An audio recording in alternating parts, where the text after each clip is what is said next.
Thank you for joining us for this Blackboard Collaborate session, Temporary Learning Plans with some procedural and instructional guidance.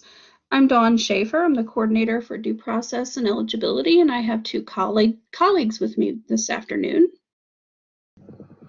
Good afternoon. My name is Andrew Guillen, Manager, Due Process and Special Education Services. Hi, I'm Kelly Cochran. I'm the coordinator for Special Ed Related Services. So our agenda for this session is to talk about the temporary learning plan, talk about the extension of eligibility timelines, talk about special education meetings during this time of school closures. We'll talk some about instruction and staff expectations as well. First of all, we are not amending all IEPs or 504 plans, either in CSTARS or on paper. Instead, teachers will be required to develop a temporary learning plan for each student on their caseload so that we can outline the services that will be provided during the school closure. If you look at this graphic, it explains a little bit about what we're looking at in terms of plans for students. All students will receive this temporary learning plan, and some students may need an addendum without a meeting or an updated 504 plan to address something specific. Fewer students may need a telephone conference to address initial or annual IEPs or 504 plans, or local screening, eligibility, reevaluations, 504 qualifications, and transfers. And then the least number of students would need a meeting via Blackboard Collaborate, which is this platform.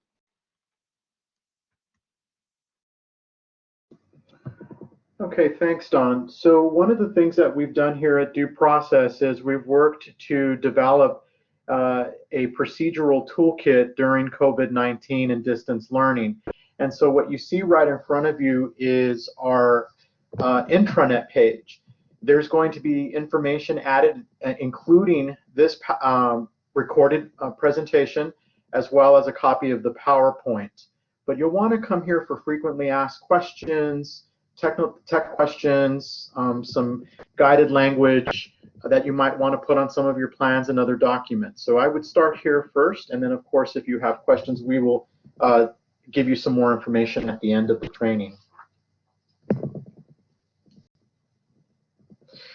So while schools are closed for the remainder of the 2019-20 school year due to the COVID-19 pandemic, a temporary learning plan, TLP, will be developed for every student receiving special education services. During these unprecedented times, we are continuing to look at ways to support our parents and their children during this process. This TLP does not take place of the student's individualized education program, IEP, and it does not contain the same services and accommodations provided in their IEP. However, it does identify the continuity of learning services and consultation that will be provided to the student between now and the end of the school year. It's most important that you contact parents this week and provide the TLP for them to review as soon as possible. We understand there may be different circumstances that may prevent your completion by this April 28th due date, but we would like for you to shoot for that date. Using the guiding questions for the TLP to assist with conversation, make sure you document contact on the student's CSTARS contact log. Let them know that the TLP does not take place with their child's IEP and that it does not contain the same services and accommodations provided for in their child's IEP. When school resumes, their child's current IEP will go back into effect.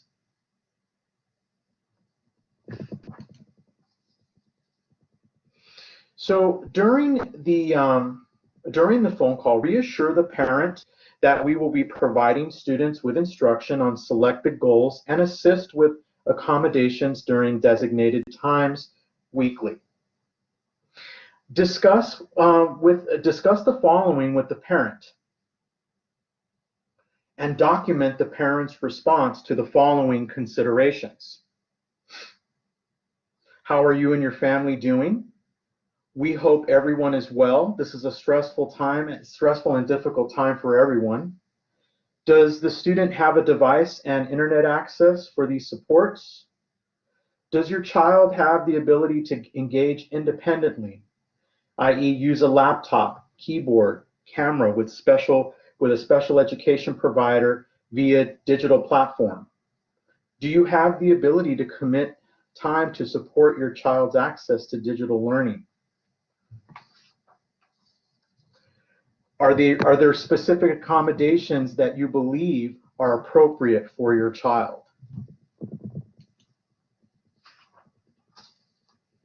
Additional items to be discussed during your phone call. Please make sure to let the parent know. Be assured that we will work to provide students with any necessary accommodations outlined in their current IEP that can be provided through the temporary learning plan. Parents just want to have the conversation. They want to make sure that they've had input into this plan. And so these questions will give us that opportunity to do that. Make sure that we talk a little bit about the specific goals and/or accommodations on your child's IEP, like screen readers or graphic organizers that you believe are most appropriate for the child during distance learning. And during the phone call with the parent, document parent's response to the following considerations. As a parent, ask, what is the biggest priority for your child's support during the closure? If you think about it, they've probably had a lot of working from home, trying to get distance learning started up. It would be really nice to kind of hear from the school system the following information. For our students pre-K through 8, consider the following. During the closure, we will continue to provide our students with access to review and enrichment materials related to both the general education content and your child's specific IEP needs. Is there any specific area for which you would like to focus support for your child? And again, if you're talking to a high school student, during the phone call with the parent, document the parent's response to the following considerations. Document the parent's response to the following. During the closure, we will continue to provide students with access to review and enrichment materials related to both general education content and your child's specific needs. Your child will also have the opportunity to move forward in his or her learning to receive credit for high school courses. While your child will receive feedback about the work they complete, this work will not be graded and will only be used as a means to support your child's progress when schools reopen. Are there any specific areas for which you would like to focus special education support for your child? So we're going to talk a little bit about completing the TLP. So we've given you some thinking questions that we want you to review with parents that kind of show our effort to get them involved in the discussion. And now it's filling out the plan. The plan is going to be posted on the DPE the DPE intranet site shortly. It's also going to be hosted on the intranet site in the forms cabinet as well as the public web. The first thing that I want you to do with this particular form is make sure you save it down. It's a PDF. It's not going to be in C-Stars where you will have a screen. It's just a regular PDF. It'll be listed on the IEP documents as a static PDF, but you'll need to save it, maybe somewhere like your H drive, so that it can be uploaded into C-Stars when it's complete. Second, you want to make sure that you confirm that the conversation has been documented on the contact log in C-Stars.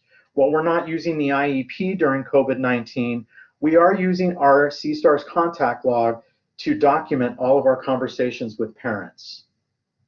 Next, use C-stars to gather specific demographic information, including the student's name, ID number, and parents' names. And so C-stars is going to have that information for you, and you can go ahead and fill it out and just make sure that you have access to that information. I went ahead and circled the areas. It also has parent name. And then right here is going to be the drop-down that you can select for your school. You'll need to get your school's address, city, state, and zip, and the date of the letter, the student's name, and the student ID number. Then if you'll notice, right within the letter, there is a little area here that we've highlighted. That's going to indicate the date that you've spoken to the parent.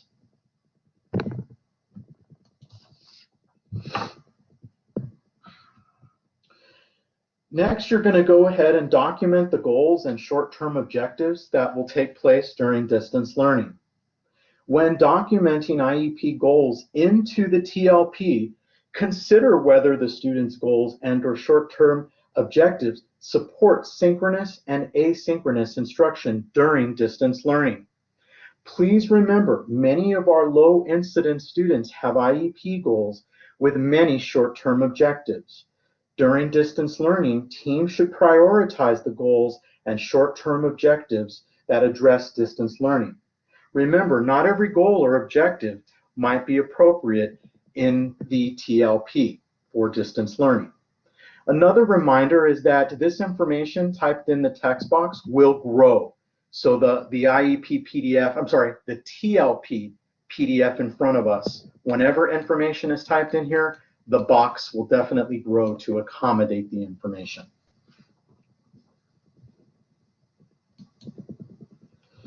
So let's look at adjusting the components of a goal for the TLP. If the current goal cannot be provided during distance learning, propose changes to some or part of the goals to support synchronous and asynchronous instruction. For example, does the condition portion of the goal support distance learning? Currently, a student's IEP might have the following condition: during hallway transitions and lunchtime, Johnny will. Or does the criteria need to be changed? Maybe we're not going to be talking about transitions. Maybe we're going to be talking about transitions from one online activity to the next. And the criteria, excuse me, may need to be changed to reflect distance learning.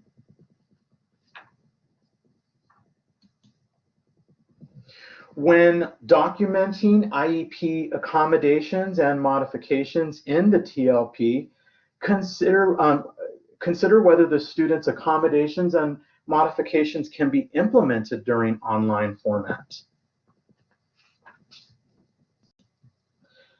So we've placed this chart in here to have you think about how students' accommodations and modifications can be adjusted during distance learning. Given time constraints with synchronous and asynchronous learning, what accommodations and modifications might appear on the TLP and not in the IEP? So just remember, we may need to modify some of the accommodations that we have on the IEP to reflect our distance learning plan. And just a quick note, this document will also be included in the procedural toolkit on the DPE site. And now I'm going to pass it off to Dawn. Thanks, Andrew.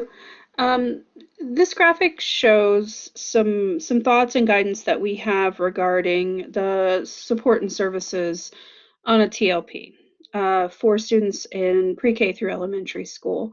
It's divided preschool students who are on the SOL curriculum and students who are on the ASOL curriculum in this column. If you look, we're looking at a combination of synchronous, asynchronous learning, individualized instruction, and also the addition of related services as needed and as required for the student. It's really important that case managers collaborate with all service providers for students to help determine what this package of services looks like on the TLP. And it's also really important that all special ed teachers who were providing services to students continue to do so.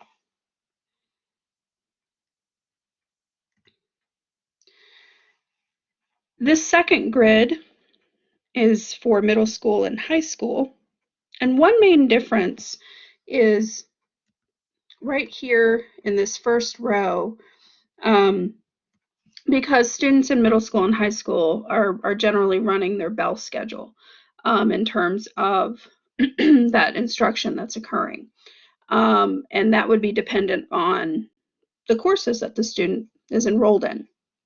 In addition to that, there is individual instruction and support available for students, and you'll see that it's broken out into students who are accessing the SOL curriculum and students who are accessing the aligned standards, and related services are to be treated in a similar way.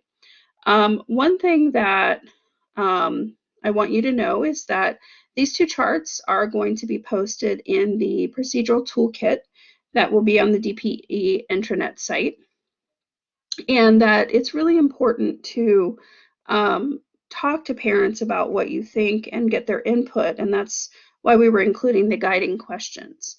For students who are who need to have an initial or annual IEP, the information that's included on the plot page will very much mirror the information that is in the TLP, in that that information on the plot page will outline what goals and objectives, what accommodations, and what supports and services will be completed during the time that schools are closed.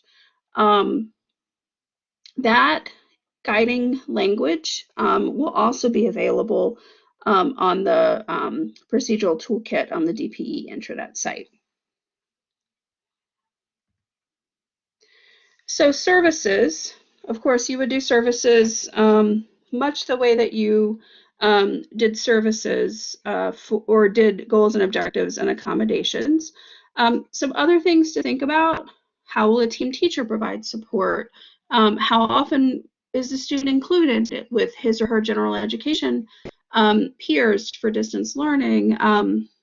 And will the student access recorded lessons as one of their delivery models for instruction?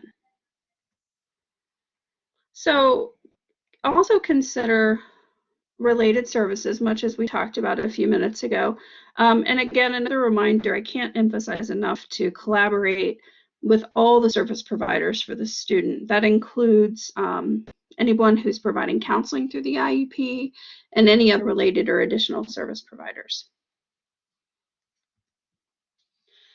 So finishing up the TLP, the language here is a little larger than it is on the form, just so we can go through it. You're going to put in a date for the parent to get back to you. And if the parent doesn't get back to you, go ahead and follow up with them. You're also going to put in a contact email for you so that they can email the letter back to you with their consent, and we'll talk about consent in a little bit. And then, of course, your phone or email is also there. And you'll put your name. And at the bottom, there's the parent's ability to sign this plan. So when parents can respond in a couple of ways. The TLP does allow for the parent to request an IEP meeting, and we'll talk about that in just a moment. If the parent agrees, you're going to document the receipt of the TLP and its agreement in the CSTARS contact log, and you'll upload the TLP to the Historical Documents tab, and then begin implementing it. If the parent doesn't agree or they request a meeting, you're going to document the receipt of that request and the disagreement, if there is one, and then you'll contact the parent to schedule an IEP meeting, probably an addendum, to document their concerns with the TLP and then discuss how the student is supported during distance learning. So some questions that are frequently asked about the TLP. If the parent doesn't agree, schedule a meeting and contact your PSL. And then how do we address SOLs and LRE and placement on the TLP? And the answer to that is that during distance learning, during this COVID-19 closure, SOLs were waived for this school year, and then LRE and placement proposals don't apply. We aren't able to implement that because there's no in-person schooling. Another question that has been looming for everyone is what to do about special education timelines. Right now, what we know from the Virginia Department of Education from a March 17th COVID-19 FAQ is that existing regulations already provide for certain kinds of flexibility regarding extending timelines and holding meetings. FCPS has been utilizing the ability to extend timelines with parent agreement, but we are relaxing those timelines that we had imposed as a division to allow us to mutually agree to do so with the parent until we're back in school. Once we're back in school, eligibility evaluations and eligibilities are expected to occur. As you know, all face-to-face evaluations are suspended while school isn't in session. There just isn't a possibility to do evaluations. We have what we are calling the Extension of Eligibility Timelines letter. That's going to be SSSE 401. It'll be available in the forms cabinet. It'll be available on the intranet page. It'll be available on the internet. And we are working on getting into CSTARS as well. What it does require is that any outstanding eligibility and evaluations will need to happen within 45 school days of school resuming. So some direction regarding completing this letter. If you have an eligibility that's overdue or it's due before May 1st, please complete and send this letter immediately. If you have an eligibility that's due after May 1st, complete the letter and send it to families 3 weeks prior to the eligibility due date. So you may be sending some of those in addition to some of the ones that are overdue or due prior to May 1st, given the timing that we have. If you don't receive a response within a week, follow up with a phone call to the family to make sure they received it and answer any questions they may have. Any other eligibilities due by after June 1st. Sorry about that. Letters would be completed for any open eligibilities by June 1, where we haven't completed assessments or eligibilities. Anything other that's due after May 1st. We want to make sure that we've communicated with families, that we've pursued the extension of the timelines, and we reassure families that once we're back in session, evaluations will occur. So we're asking you to call each parent and explain that there are no in-person evaluations and that we are proposing extending the timelines to within 45 school days of schools opening. We want to document that conversation in the contact log in CSTARS, much like we are asking you to do for the TLP. Complete the letter, send it to the parent as a PDF, and then upload that to historical documents.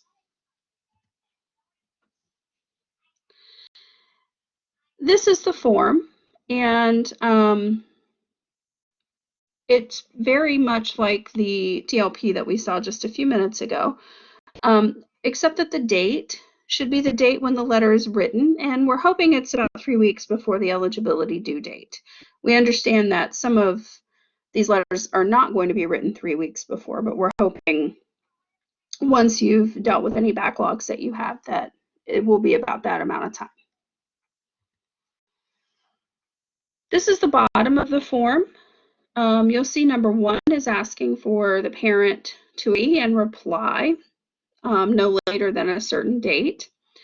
And then item 2 is where you would put an email address for the parent to send it back to you. And then item 3 is your contact information. Item 4 is the name of the principal designee. That could also be you. And item 5 is the parent signature. If a parent doesn't agree to extend the eligibility timelines, you will go to eligibility with the information that you currently have. We understand that some students may not be found eligible because data is not present, and that's understandable.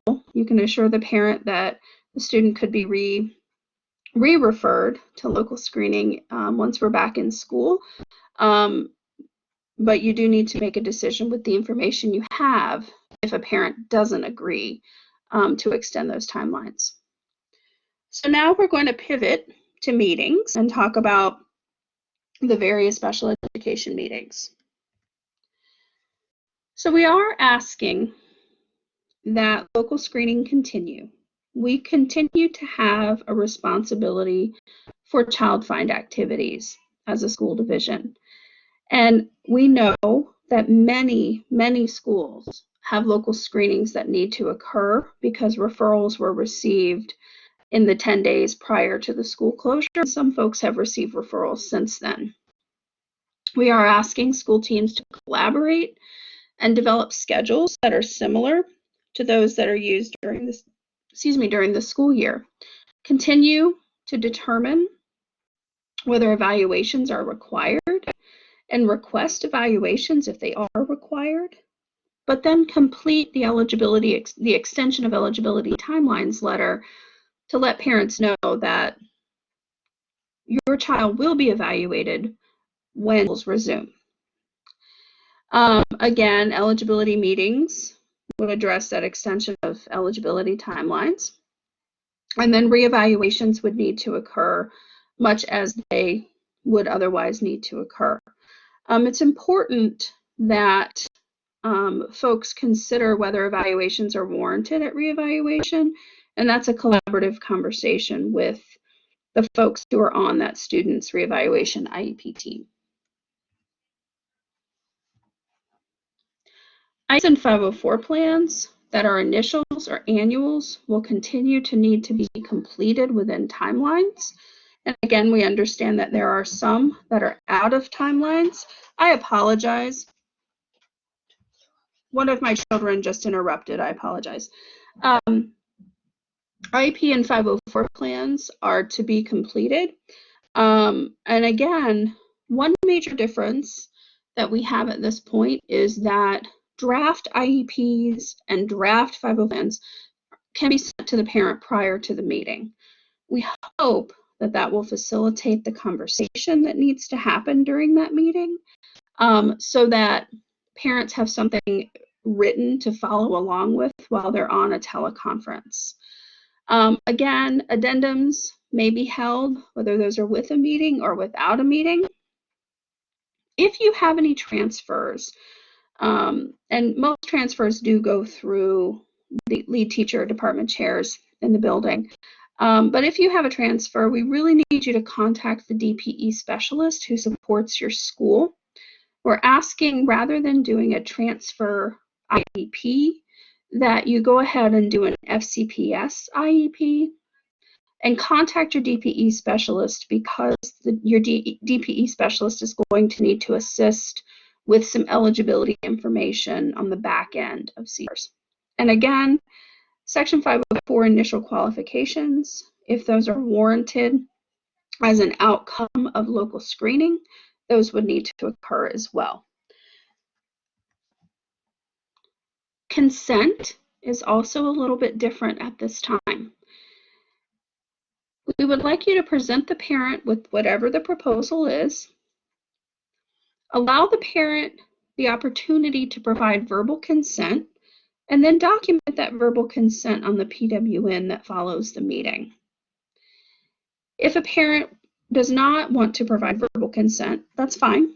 They can also send you an email providing consent, and you would also document that in the PWN if that has not been provided yet. Parents also have the option of providing consent through signature via other electronic means. I think you'll find some parents will want to print the signature page and sign it and scan it back to you. Others may want to sign it electronically on their device and email that back to you as well. It's really important that you upload any documents, the product of any meeting, to C-STARS. Since we don't have paper records right now, we want to make sure that we're keeping records of the signatures and consents and proposals that have occurred. And so those would need to be uploaded to C-STARS as PDFs. I'm going to turn it over to Andrew to talk about some of these virtual meetings.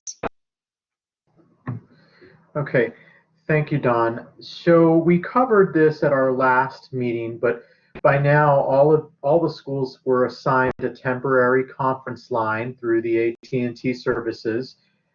Just remember, those conference lines need to be used judiciously, and they are designed for special education and 504 meetings only.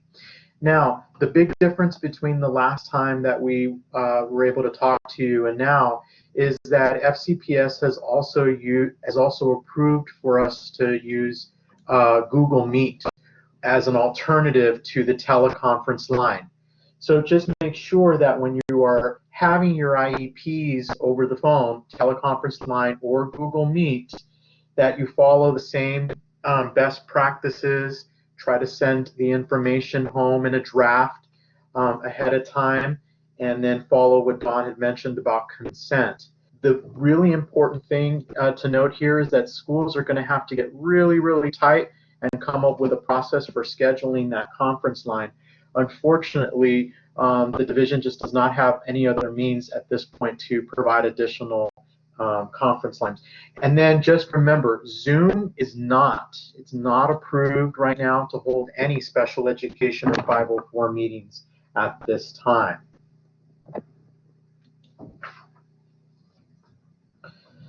So let's talk a little bit more about the Blackboard Collaborate Ultra platform. One of the things that we're going to be doing is recording some best practices, some procedural support, and then we're going to go ahead and hello? I'm sorry about that. It looks like I had a little network hiccup there. So one of the things that we're going to be doing is making sure that we use the Blackboard Collaborate platform to address unique or IEP or 504 situations. SBITs are going to get a little cheat sheet that's going to help them set up for each session. You will not be able to use your teacher-assigned Blackboard Collaborate Ultra Moderate account to host these sessions. Because we believe that these sessions are going to be unique, you're not going to be using this platform for a majority of your IEPs. They will need to be scheduled with a begin time and end time and have a separate link sent to all parties. So again, your SBITS is going to get some additional information on how to set these up for you. What will be very helpful, the SBITS group has asked, is that as soon as you are aware that a Blackboard Collaborate Ultra meeting is going to take place, please make sure that we give the SBITs in your building plenty of time to set that up. They've asked that it really not be the very last minute because they want to make sure that they set it up very carefully. And then, you may need to, in terms of the meetings that might happen, they could be continued meetings that were from prior to or during the break. One of the things that we've also learned too is everybody has been told that Black Collaborate and VPN do not work. Well, that is correct. They don't work well when everybody is VPN'd in, but IT has assured us that at least the C-STARS moderator and the driver, who should really be the same person, can be the person that's logged into VPN. However, please note that everybody else, including any other related service providers or FCPS employees, should not be connected to VPN. And now we're going to go ahead and pivot over in terms of instruction to Dawn. Okay, thanks, Andrew. So we understand that everyone is rightfully concerned about confidentiality. We want to assure you that you can provide small group instruction to students with disabilities in virtual and online settings. VDOE has given guidance related to these considerations. And during, in these platforms, we want you to know that Blackboard Collaborate Ultra and Google Meet are permitted for use under FERPA, and that existing federal and state laws for the protection of a student's personally identifiable information do still apply. Some tips. Do not display or make public a student's PII, including their full names. Please use first names only. We want you to also use meeting control settings to minimize interruptions and disruptions. Only allow students to join your virtual class, and don't publicly broadcast the meeting login information. We also want you to use those control settings so you can control who's present during that meeting or class. We know, and you've probably heard of many cases throughout the country where virtual meetings and classes are being publicly broadcasted, and hackers and people who shouldn't be there are taking over and presenting inappropriate material. And we don't want that to happen to you. So we want you to take some precautions. Finally, there's a confidentiality notice for parents of students with disabilities that'll include information related to the disclosure of a student's PII and guidelines and expectations to ensure confidentiality. That should be sent to school administrators for dissemination on Monday, April 13th. I'm going to turn it over to Kelly to talk about instruction and resources. Thanks, Dawn. I appreciate being a part of this conversation. So as you begin your work with your students, rest assured that there are endless resources on 24/7 to support distance learning. This is also where packets reside and trainings from OSEI. They've been a little bit difficult to find, so if you follow the arrows here on this slide, you can locate the resources that you need. Regarding research-based programs, we know that some aspects can be used via distance learning, and coming this week, we will have a training available to provide an overview how this might work. I'm sure most of you have viewed the packets that have been mailed to students. From week 1 through the end of the school year, early childhood and adapted curriculum packets will be sent to families. So if you look at this slide, when we're talking about the early childhood packet, it's all special ed class-based resource and pack, and they'll be sent weekly. For adapted curriculum in grades K through 2, this will be students for whom primary case matter report indicated that they were in ID, IDS, or enhanced autism programs. And for grades 3 to 12, these will be students with VAP on the IEP. And again, these will be sent weekly, the same as the early childhood packets. Packets to special ed students accessing the general ed curriculum were sent on week 1. And then a very large packet will be sent on week 4, and then they won't be sent. They won't have packets after that because they'll be with their teacher. Students can opt out of hard copy packets sent to the home because they are always available online. So the contacts for your special ed packets are Denise Forrest for preschool and Ellie Stack for all others. We're going to pivot on staff roles. Special education case managers and teachers. Your staff roles are to consult with parents, consult with lead and department chairs or your PSL, to propose the temporary learning plan, which was discussed earlier, to implement instruction with students, both individual and group, to communicate with your parents, to document if parents opt out and see stars, for paraprofessionals to carry out support as designated by the supervising teacher, and I'm sure you've already started those conversations. And then for related service providers, it's to connect with individual students and families on caseloads to support learning. I know there are a lot of questions and so many unknowns regarding a lot, but also in regards to related services. So I hope this information that I share with you will help you understand our support and services for students during distance learning. The best place to start for students with related and minimal services on their IEP is with the temporary learning plan. As Dawn mentioned earlier, it'll be important to engage these conversations with your speech and language pathologists, hearing and vision teachers, OTs, PTs, adaptive PE teachers, school psychologists, social workers. So you'll want to work with the case managers. They will work with the case managers and families to determine the appropriate services and how they can best support access and participation for students in the home environment. So what will that look like? We see it as a continuum of services. You can see here that support and services will range from teacher and team support at the base of the triangle, all the way up to simultaneous support at the top of the triangle.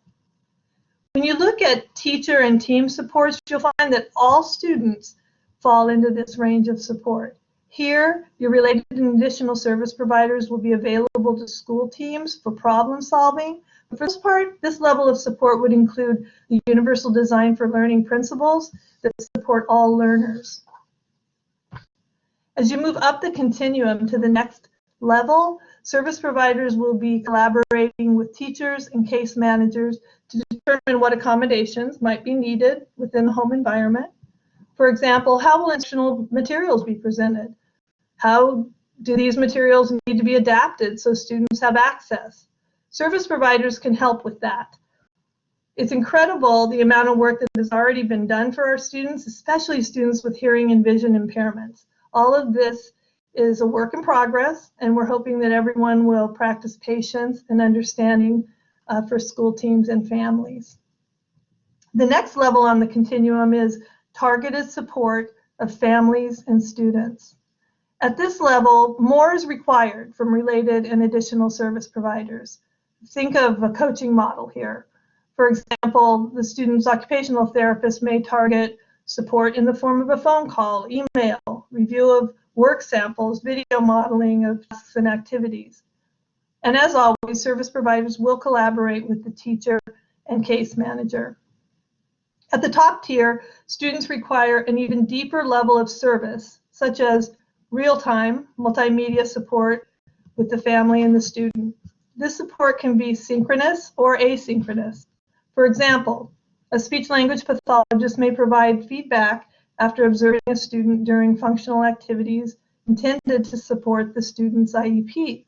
It's important to note here that student confidentiality will be paramount at this level. So here are examples of targeted support from school psychologists and social workers. What will they do? Well, they'll continue to be available to school teams on days they served that school for all meetings.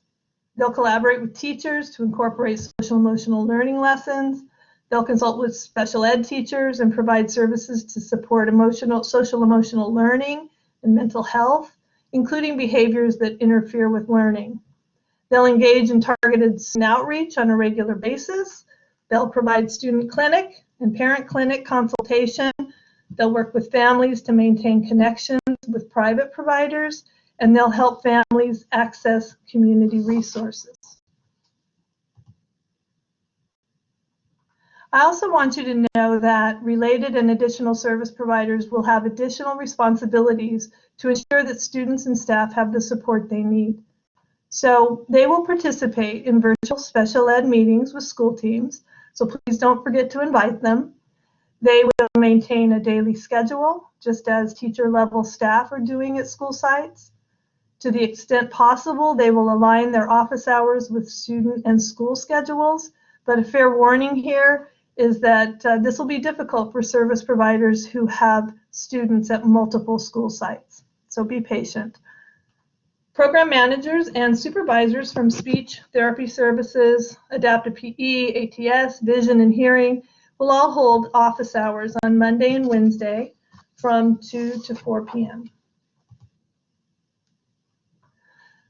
So what about assistive technology services? Well, I can tell you that these teachers have already been hard at work supporting schools and students to ensure that tools and supports are available to access distance learning.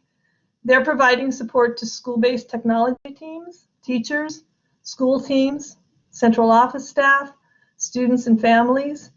So how are they doing that? They're collaborating to deliver distance learning plans. They're providing accommodations in online learning environments. They're training staff and families with synchronous and asynchronous communication. They're collaborating with teachers regarding assistive technology accommodations for instructional materials. Most importantly, they're helping students and families understand and implement appropriate technology accommodations such as word prediction, text-to-speech, speech-to-text, and augmentative communication. So I think that's it for related services. We do look forward to working with all of you. There's one last reminder, though, and I know Dawn has mentioned it a couple of times, so please include all special ed, I'm sorry, my mother was calling me. Please include all special ed related and additional service providers in your conversations around students' temporary learning plans. If you have any questions or concerns, please contact the service providers assigned to your school or connect with our admin team during office hours on Monday and Wednesday between 2 and 4. You can find those links to our office hours at DSS Home, DSS Trainings, OSEI/OSEP's Professional Development Opportunity. Thanks, and now I'm going to hand it back to Dawn. Oh, I'm not. I'm actually I'm going to talk about ABA coaches and behavior intervention teachers. So the ABA coaches will support their teachers in developing lessons. They'll assist their teachers with student behaviors. They'll collaborate to support other teachers as requested. They'll connect with teachers on a weekly basis. And the BITS, the behavior intervention teachers, they'll provide behavioral intervention support as needed. They'll assist teachers with incorporating behavioral best practices in the distance learning environment. They'll consult on individual case referrals and requests for continued support. They'll provide professional development as needed to school and staff. They'll consult and collaborate with parents and guardians as needed. And they'll consult and collaborate with school staff regarding IEP goals and student needs. And now I'm going to pass it off to Dawn.